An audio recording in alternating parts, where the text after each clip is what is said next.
Dans les allées du Salon du Livre, les dédicaces s'enchaînent. C'est pour mon copain Joseph. Il va être Premier ministre plus tard. Le pauvre. Ancien Premier ministre et romancier à ses heures, Bon, voilà, ça c'est pour Jules. Édouard Philippe se fait désormais scénariste de série. Son roman, coécrit avec Gilles Boyer, est un polar politique sur les coulisses d'une élection présidentielle. Sabrina, j'ai envie de vous dire bonne lecture. Il va devenir une série en 6 épisodes sur France Télévisions. On a été approché par des productrices qui nous ont dit on aime beaucoup le livre et on a envie de le transformer et de l'adapter, mais pas en film, plutôt en série. Alors ça nous a surpris, puis comme on aime bien les séries politiques, on s'est dit pourquoi pas. La série politique est devenue un genre à part entière et même l'ancien Premier ministre a ses favoris. La série que je préfère est une série politique, c'est West Wing, et ça alors là vraiment je suis un fan assumé. The West Wing à la Maison Blanche en version française, une série américaine de 1999, la référence ultime, la mère de toutes les séries politiques.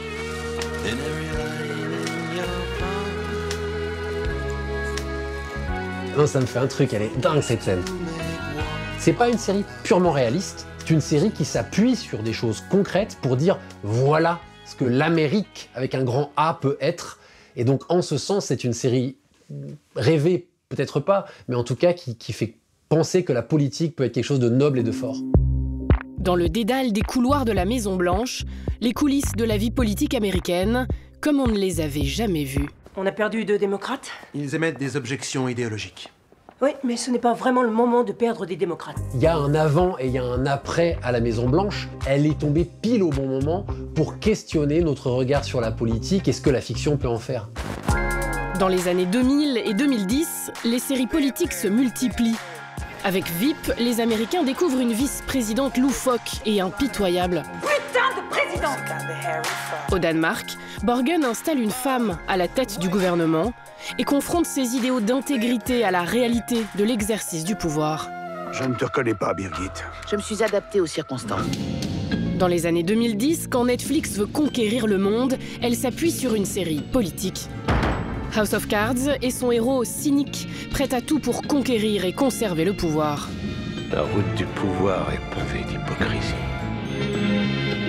Les États-Unis et l'Europe se passionnent pour les fictions politiques, mais en France, il a fallu attendre 2016 pour produire une grande série politique, Baron Noir, diffusée sur Canal+.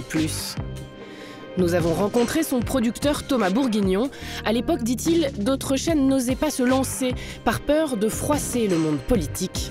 On mesure la bonne santé d'une démocratie à sa capacité à faire des séries politiques. La télévision, depuis l'ORTF, a toujours été un peu une chasse gardée du pouvoir et que c'est compliqué, en fait, d'avoir une vraie liberté à la télévision. Mais c'est possible, la preuve, Canal+ l'a fait, France Télévisions le fait aujourd'hui, donc ça a ouvert aussi des portes par rapport à ça. Baron Noir, ou les basses manœuvres d'un élu du Parti socialiste, incarné par Cadmerade. Un personnage largement inspiré de Julien Dray, ancien stratège controversé du PS. Il parle du peuple du matin au soir, mais il pue le mépris de classe. Rien n'est écrit, Daniel. Rien. C'est l'histoire de la gauche. Ce sont des familles politiques. Et qui dit famille et conflit à l'intérieur des familles, des trahisons, des alliances, des mésalliances, etc. Et la fiction, c'est quoi? C'est des obstacles et du conflit. Et donc les hommes politiques, ils ne font que ça toute la journée, gérer des obstacles et des conflits. Ça en fait des personnages de fiction absolument incroyables.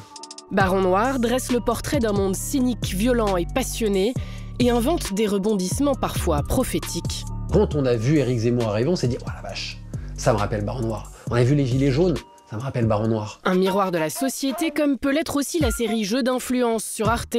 Mais depuis quelques années, les chaînes françaises se frottent à un tout autre genre, la comédie.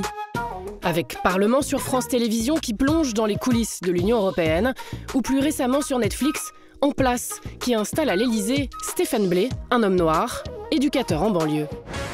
Là, Stéphane, lui, est candidat à la présidentielle. Levez la main, dites-moi ce que ça vous inspire. C'est un homme...